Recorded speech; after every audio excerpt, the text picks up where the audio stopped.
beat the mind 100 times in the morning with a stick and 100 times in the evening with a shoe. Huh? Keep that mind in line, because the mind is a rascal and it will cheat you. It will cheat you by saying, this Krishna is another cheating business, and this will fail. But no, Krishna is not cheating. We are the ones who are cheating. The mind is the one who is cheating, trying to draw a comparison between two things that are not comparable at all. So this is how we have to approach when we reach these deep emotional feelings in the advanced stages of chanting.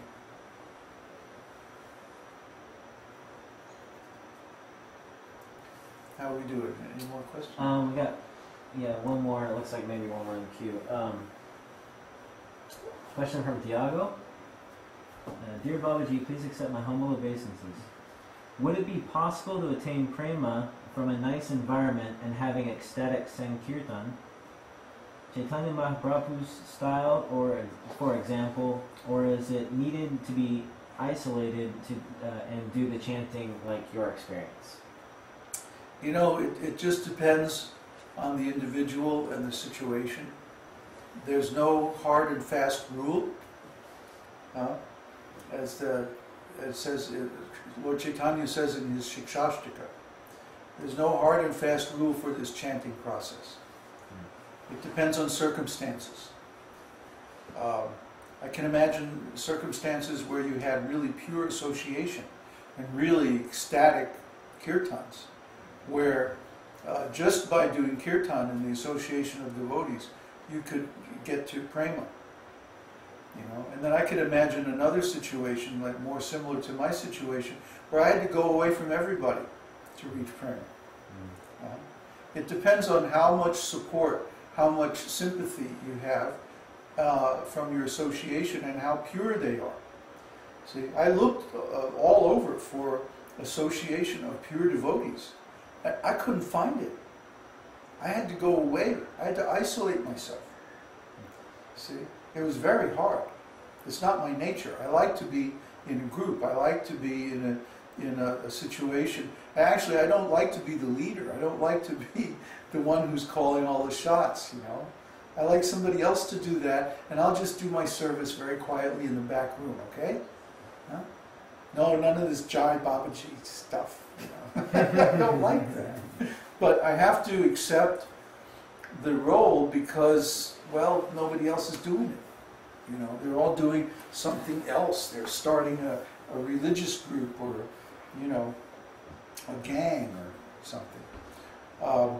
That's not what we're doing. We're trying to follow Srila Prabhupada and create an educational institution that actually teaches pure bhakti. Not a religion and not a cult and, you know, not any of those other things.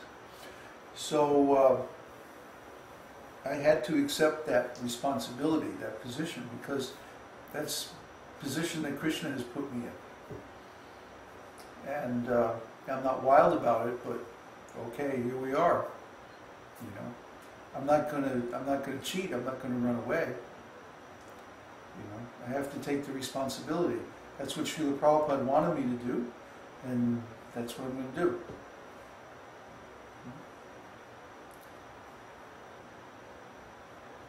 What's next? That's it. That's it. Great. What? Okay.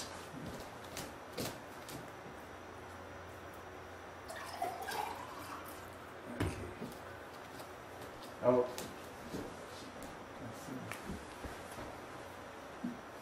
Came up. They always do that, huh? I'll get the kartals on, I'll get the drum in my lap, get it all tuned up, and then come up with one last question. Okay. This is from Keshav. New student. Sometimes it looks like to decrease our service and manage our quality of service. I have experienced. Could you please explain the is sometimes fall down could be Krishna's plan. Please forgive me for my mistakes. Did you get that? Not quite sure Okay. I understand the question. Okay, let me see if I can read it. But in general, we emphasize quality of service over quantity. And the reason is that Krishna is satisfied by the purity of our devotional service. Chanting Krishna's name purely one time is enough to satisfy Krishna. And why then do we chant again and again and again and again? Well, it's because our mind is full of so many impressions of material quality. And to counteract those, we want to fill it with impressions of spiritual quality. So we chant so many mantras, so many holy names, over and over and over again. That doesn't mean that quantity can substitute for quality. You see? Like, it's far better to distribute one book to someone who's really interested and is going to read it and who is going to follow up on it and actually put that knowledge into practice. Better to distribute one book like that than to distribute 100 books to people who will just throw them away and never read them.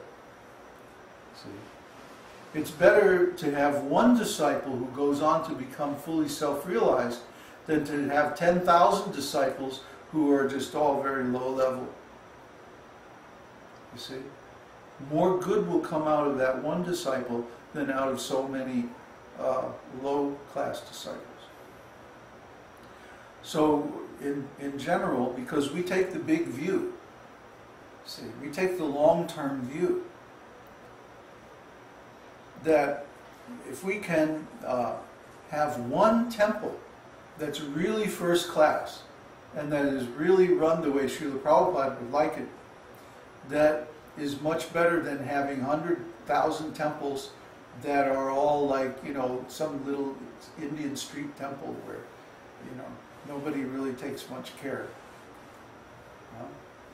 Better to have one temple where the full teaching and the full realization is expressed and the full process is available. Now, if you're in a situation where you have accepted a wrong point of view that quantity of service is better than quality, then you may have to reduce your service, the quantity of your service, in order to bring the quality up to the real standard. This is to avoid over-endeavor. See, over-endeavor, the nectar of instruction, we went over this a couple of weeks back. Rupa Goswami in the Nectar of Instruction says that one of the things that causes a fall down is to try to attain mundane goals that are very difficult to attain. If we try to pursue these things, then you know you can invest an endless amount of energy in these different processes, like trying to become the world's biggest book distributor, or the world's greatest kirtan leader, or the most something or other, whatever it is. You can put an endless amount of energy into that. But is that going to please Krishna? Or is that something that you're trying to do to please your own false ego? Oh, I'm the world's greatest whatever. Or maybe trying to please somebody else. Trying to please, the other devotees or the guru or somebody. Would you think Krishna is pleased? You think he's impressed by that? I don't. If you read in the scripture carefully, you'll find that Krishna is more pleased by a little bit of very high quality service than by a lot of very low quality service. So it's better to increase the quality. And then if you can increase the quantity too, that's very nice. But the point is attaining that quality of pure devotional service. If you can chant one round with perfect concentration and perfect pronunciation and rhythm. Thinking of Krishna with love the whole time. That's much better than chanting 16 rounds or 64 rounds just mechanically. Far better. Because once you attain that standard of quality, then you can gradually increase. But we also see that to attain that standard of quality requires some experience. You can't just walk in off the street and start immediately chanting perfect mantras and like that. So there's also some benefit to doing some quantity of service. Srila Prabhupada recommended that we chant 16 rounds. Why? Because by chanting, it takes about 2 hours a day, 2.5 hours, depending on your speed.